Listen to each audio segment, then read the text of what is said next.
इतिहास गवाह है, जिसने डेट्स को सही से नहीं पढ़ा है वो कहीं ना कहीं डेट्स में ही उलझ कर रह गया है। और ये भी बात होगी, सुनी होगी आपने, तो जब वो दोहराता है वो भी कहीं ना कहीं एक पर्टिकुलर डेट की तरफ इशारा कर रहा है। ये डेट्स की मैं आज क्यों बात कर रहा हूं आपसे? डेट्स की मैं इसलिए बात कर रहा हूं क्योंकि आपके बोर्ड्स के एग्जाम है वो आने वाले हैं फरवरी में। दिसंबर आधा बीत चुका है लगभग। बहुत से बच्चे ये क्वेश्चन कर रहे हैं कि सर हमारे पर्टिकुलर बोर्ड में, जैसे यूपी बोर्ड में क्या होते हैं 10 मार्क्स की डेट्स के क्वेश्चन आते हैं, बिहार बोर्ड में तो 50, कम से कम 50 क्वेश्चन आपको एमसीक्यू अटेम्प्ट करने ही पड़ेंगे। तो ये डेट्स का पलड़ा कैसे अपनी तरफ पलटाएं, कैसे हम डेट्स को याद करें, उसके लिए ये सेशन होने वाला है। ज्यादा बड़ा सेशन भी नहीं होगा। तो यहां पर सबसे पहले क्या करना है भाई, हमें करना है तारीखों को याद करने का तरीका। याद कैसे करते हैं भाई तारीखों को? तो सभी डेट्स को चैप्टर वाइज टाइमलाइन में लिख लो। मतलब यहां पर अगर आप देखोगे सभी डेट्स को आप चैप्टर वाइज टाइमलाइन में लिख लोगे। आपकी जो एनसीईआरटी की बुक है उसमें लास्ट में आपको एक टाइमलाइन मिलेगी, वो तो पढ़नी ही पढ़नी है, मस्ट है। अगर वो नहीं पढ़ रहे हो ना तो भाई बहुत बड़ी गलती कर रहे हो, मैं पहले ही बता रहा हूं, है ना। बहुत ही ज्यादा बड़ी गलती कर रहे हो अगर वो टाइमलाइंस नहीं पढ़ रहे, है ना। तो उसे तो पढ़ना ही पढ़ना है एनसीईआरटी में, है ना। और डेट्स को घटनाओं से जोड़कर याद रखें। देखो हमेशा क्या करो, हमेशा डेट्स याद नहीं करी जाती हैं, कभी कभी कुछ इवेंट्स याद किए जाते हैं। इवेंट्स, घटनाएं। अब इवेंट्स कैसे हो सकते हैं? जैसे कि मुझे पता है असहयोग आंदोलन पहले आया, सविनय अवज्ञा आंदोलन बाद में, और भारत छोड़ो आंदोलन बाद में, और उसके बाद कैबिनेट मिशन आता है। अब मैंने ये इवेंट्स याद कर लिए। अब इन इवेंट्स की अगर मैं डेट याद कर लूंगा तो मेरे लिए और आसान हो जाएगा। 1920 में असहयोग आंदोलन, 30 में सविनय अवज्ञा आंदोलन, 1942 में भारत छोड़ो आंदोलन, 1946 में कैबिनेट मिशन।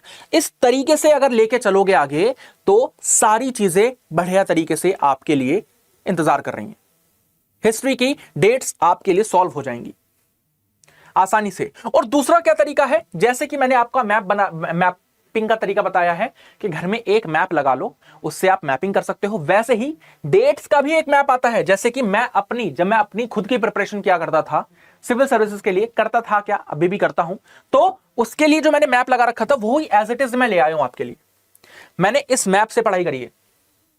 ये तो मैंने टेढ़ा करके लगा रखा है, ये मेरी वॉल पे एक्चुअली चिपका हुआ है। नीचे की वॉल की थोड़ा सा पार्ट भी दिख रहा होगा आपको, है ना। तो ये मैंने सीधा चिपकाया हुआ है। और मैं हिस्ट्री के इवेंट्स ऐसे याद रखता हूं। तो यहां से अगर आप देखोगे, यहां से कहां तक, यहां तक, ये पूरी की पूरी आपका प्राचीन भारत है। यहां से पूरा जाएंगे यहां तक, ये आपका मध्यकालीन भारत, और यहां से यहां तक ये पूरा का पूरा आधुनिक भारत है। हो गया काम। ऐसे आप डेट्स का क्या ला सकते हैं, एक पूरा का पूरा चार्ट ला सकते हैं। मार्केट में मिल जाता है, हद से हद 20 से 30 रुपए का मिल जाएगा। ला के दीवार पे लगा दो, रोज पढ़ो। आपको रोज क्या करना है, रोज 5-6 इवेंट देख लो, 5-6 इवेंट देख लो, उन्हें याद कर लो रोज, बस। और कुछ काम नहीं है आपका। आराम से सारी की सारी डेट्स याद हो जाएंगी आपको। चलो आगे चलेंगे। आगे अगर आप देखोगे डेट्स वाले प्रश्नों में गलती ना करने के उपाय क्या क्या है। जिन चैप्टर से बहुत डेट्स हैं उनमें केवल मेजर इवेंट्स याद रखो। जैसे कि अगर मान लो मैं आपको बताता हूं, सेकंड चैप्टर जो है ना आपका इतिहास की प्रथम बुक का सेकंड चैप्टर में बहुत सारी डेट्स हैं। कलिंग का युद्ध, कब चंद्रगुप्त मौर्य आया, कब अशोक ने ज्वाइन किया, कब गुप्ता एम्पायर आया, तो ये सारी चीजें बहुत डेट्स हैं आपकी। थर्ड चैप्टर में भी डेट्स हैं। तो उसमें आप मेजर इवेंट्स याद रखो कि पहले आपका मौर्य साम्राज्य आया, फिर आपका गुप्ता साम्राज्य आया, फिर आपका सातवाहन ये आया, ये सारे ऐसे करके चलोगे तो आपको आसानी रहेगी। और 8 से 10 प्रमुख घटनाएं याद रखनी है जो बार बार जहां से आपका एग्जाम में क्वेश्चन पूछे जा रहे हैं, वो डेट्स तो आपको रटी होनी चाहिए पूरी की पूरी। उसमें तो कोई गुंजाइश नहीं है। एक चैप्टर एक मिनी टाइमलाइन बनाओ, और ताकि उसी एक नजर में सारी डेट्स आपको याद हो जाएं। अब ये डेट्स याद कैसे होंगी? याद करने का सिंपल सा रीजन है जो मैं बताता हूं। आप हिस्ट्री को इवेंट वाइज याद रखो। पहले हड़प्पा सभ्यता आई, हड़प्पा सभ्यता में फिर ये सारे शिल्पकार हुए, आयात निर्यात हुआ, किस तरह के धार्मिक अनुष्ठान करते थे, कब करते थे, और कैसे कैसे उसका पतन होता चला गया। इस तरीके से याद रखो। इवेंट्स एक स्टोरी बना लो, उससे आसानी रहेगी डेट्स को याद रखने में। या तो आप ऐसे चार्ट्स का भी जो ऑनलाइन मिल जाते हैं उनका यूज कर सकते हो। यह भी बहुत ही ज्यादा इंपॉर्टेंट है आपका, ठीक है ना। देख सकते हो पूरा का पूरा भीमबेटका शेल्टर्स, मेहरगढ़ की कल्चर, अर्ली हड़प्पन सिविलाइजेशन, फिर आता है आपका वैदिक काल, उत्तर वैदिक काल, ऋग वैदिक काल, लेटर वैदिक काल, फिर आपका आगे आएंगे आपका later medieval period, post medieval colonial era, ये सारी चीजें आप देख सकते हो आसानी से, इजीली। आगे चलोगे, जेट्स वाले प्रश्न में गलती ना करने के उपाय। अगर मैं उपाय बताऊं ना आपको, लिटरली जिसने अभी तक कुछ डेट्स नहीं पढ़ी हैं, मैं कहूंगा बस कुछ नहीं करना है आपको, ये चीज कर लो, प्लीज जाके ये चीज कर लो। इसी पर्टिकुलर चैनल पर ये वाला सेशन मिल जाएगा आपको। याद रखना, सेशन का नाम है इतिहास की सभी महत्वपूर्ण तिथियां। यहां पर जाना है, ये सेशन देख लेना है।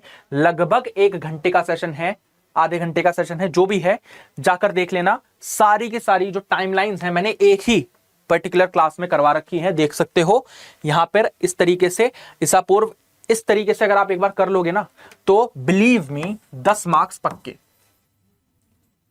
10 मार्क्स जो है वो आपके पक्के हैं, कोई नहीं छीन सकता आपसे वो 10 मार्क्स। और मैं आपको बताता हूं, यूपी का मॉडल पेपर अभी लॉन्च आया, यूपी बोर्ड ने अपना मॉडल पेपर निकाला भाई। यूपी ने अपना मॉडल पेपर जो है वो पूर्ण रूप से निकाला। जब मॉडल पेपर निकाला गया उसमें डेट्स के क्वेश्चन आते ही हैं, और जो मैंने यहां पे डेट्स करवाई हैं वो सारी की सारी यहां पर रिफ्लेक्ट हो रही हैं। और क्या चाहिए, है ना। तो मैप के लिए भी एक वीडियो है मेरी, वहां से भी 10 नंबर ले लो, यहां से भी 10 नंबर ले लो, 20 नंबर तो आपके पक्के हो ही गए, ये समझो। बट बशर्ते आपको ये चीज इन डेप्थ बढ़िया तरीके से करनी पड़ेगी, तभी होंगे, अदरवाइज नहीं होंगे। ना ना ना ना, ठीक है। तो डेट्स के लिए आप ये चीज कर सकते हो, है ना, जो कि बहुत बढ़िया रहेगी।